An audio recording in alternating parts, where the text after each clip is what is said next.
प्यार के चक्कर में इतनी पागल थी कि वो राजा भैया को ही खुद ने ही मारा उसने। पर हमने ये नहीं सोचा था कि वो मतलब खुशी तो केवल दिखाएगी और उस खुशी के पीछे वो ऐसी साजिश रच रही है। अरेंज मैरिज थी। हाँ, दोनों एक दूसरे को पसंद थे, इसीलिए हम लोगों ने शादी की थी। मम्मी को शायद उसके अफेयर के बारे में पता था और उसकी मम्मी से उसने ये भी कहा था कि मैं शादी तो कर लूँगी पर बाद में जो अंजाम होगा वो आप लोग भुगतना। हाँ, प्रेम प्रसंग था। कम से कम 3 सालों से मतलब उसका कुछ चल रहा था। कंटिन्यू चैटिंग करती थी, फ़ोन पे बातें भी करती थी। जिससे ये सोनम का जो केस हुआ है, सोनम और हमारे जो राजा भैया है, अब तो मतलब समाज में भी रिश्ता करने से लोग डरे। वर्षा रघुवंशी, शादी कितने तारीख को हुआ था? शादी 11 मई को हुई थी। 11 मई को हुई थी।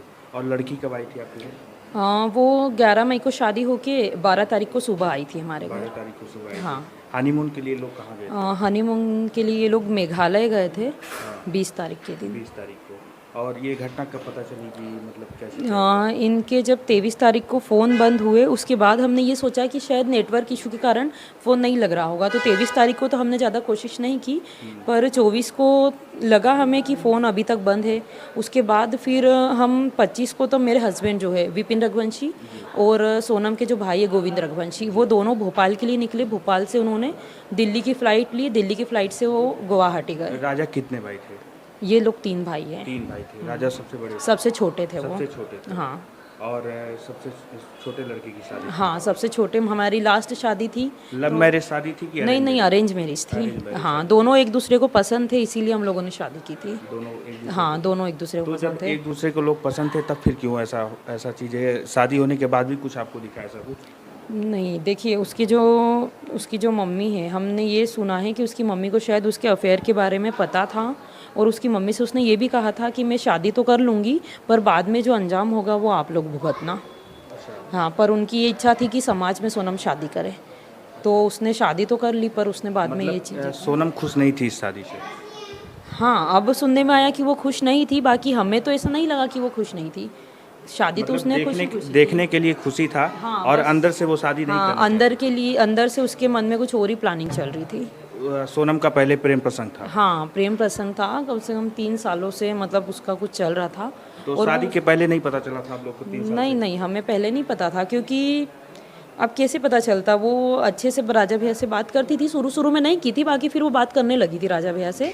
तो हम तो यही सोचेंगे ना कि राजा भैया को पसंद करने लगी है, राजा भैया उसको पसंद करते थे, इस वजह से फिर दोनों की शादी हो गई। और अरेंज मैरिज थी। अरेंज मैरिज में तो ऐसा ही होता है ना, देखते हैं।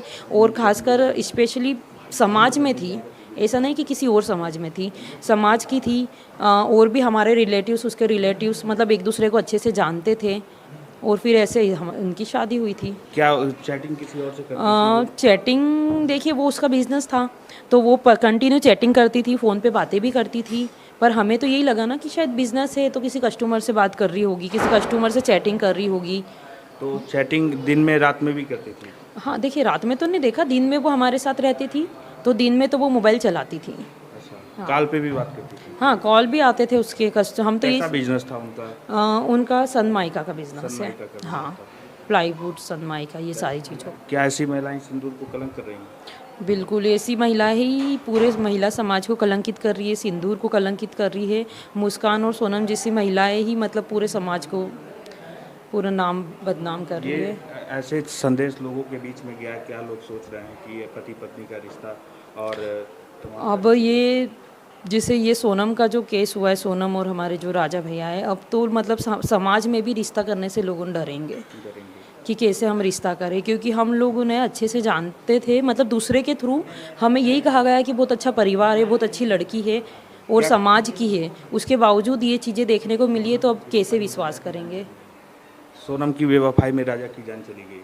बिल्कुल, मतलब उसने दूसरे के प्यार के चक्कर में इतनी पागल थी कि वो राजा भैया को ही खुद ने ही मारा। उसने 3 लड़कों के साथ मिलके खुद ने ही मार डाला। सोनम को कोई दिक्कत था इस घर में? कोई परेशानी, लोग कोई प्रताड़ना? देखिए, हम भी तो बहू है, हम भी तो रह रहे हैं यहाँ पर और बहुत अच्छा परिवार है हमारा। तो सोनम का और आपका क्या रिश्ता है? वो मेरी देवरानी है, मैं उसकी जेठानी हूँ। देरानी लगती। कोई दिक्कत नहीं था इसमें? नहीं, कोई दिक्कत आपकी शादी को कितने साल? मेरी शादी को 8 साल हो चुके हैं। हाँ, और बहुत अच्छे हैं हमारे राजा भैया भी, बहुत अच्छे हैं हमारे जो जेठ, मतलब हमारा परिवार बहुत अच्छा है। किसी चीज़ की दिक्कत नहीं? नहीं, कोई दिक्कत नहीं है। हम भी तो बहुए हैं, हम भी तो रह रही है और वो तो 4 ही दिन रह के गई है। 4 दिन में केवल 4 दिन रह के गई, उसे रहना ही नहीं था ना, उसे किसी और से शादी करनी थी। हनीमून का टिकट कौन? हनीमून का टिकट सोनम ने ही 18 तारीख के दिन सुबह बुक किया था और 19 तारीख के दिन दोनों शॉपिंग पे गए, उसके बाद फिर दोनों हनीमून के लिए निकल गए थे 20 तारीख को। घर वाले क्या चाहते थे, हनीमून पे कहाँ पे जाएं? नहीं देखिए, घर वालों ने भी मना नहीं किया क्योंकि सभी चाहते हैं हनीमून पे, तो अब उन्हें घर वालों को भी क्या पता कि वो कुछ ऐसा करने वाले हैं। ऐसा राजा का मन नहीं था कि वहाँ पे जाए? हाँ, राजा भैया ने वो एरिया नहीं देखा था, उन्होंने ये कश्मीर और ये चीज़ें वो घूमे हैं, तो उनका इधर का मन था थोड़ा। बाकी वो पहलगाम हमला जो हुआ था उसके कारण फिर इधर भी नहीं गए वो।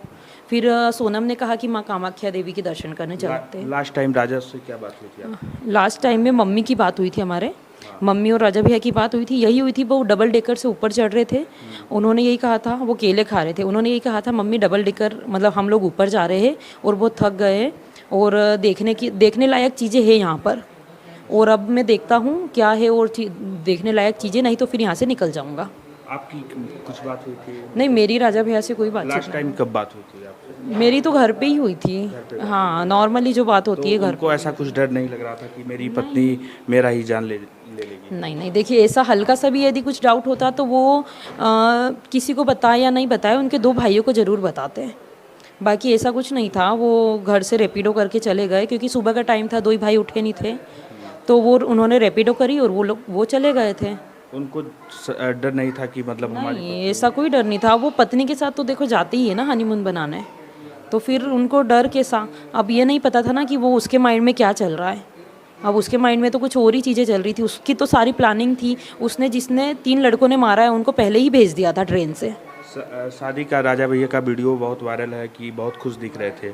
हाँ बिल्कुल, बहुत खुशियाँ थी। हाँ खुश थे क्योंकि हमारे यहाँ आखिरी शादी थी राजा भैया की, तो हम लोग भी बहुत खुश थे, वो भी बहुत खुश थे, सभी बहुत खुश थे और पूरा परिवार ही बहुत खुश था हमारा।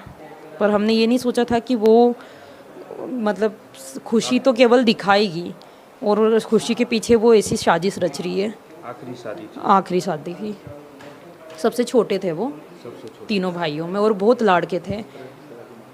किस तरह क्या सजा चाहती हैं, क्या मांगती हैं? मैं यही चाहूँगी कि उन्हें फांसी की सज़ा हो। उनसे सोनम से रिलेटेड जितने भी लोग हैं जिसने उसका साथ दिया है सोनम का, सबको एक साथ फांसी की सज़ा हो, ताकि कोई भी लड़की ऐसा करने से 10 बार सोचे, घबराए और डरे।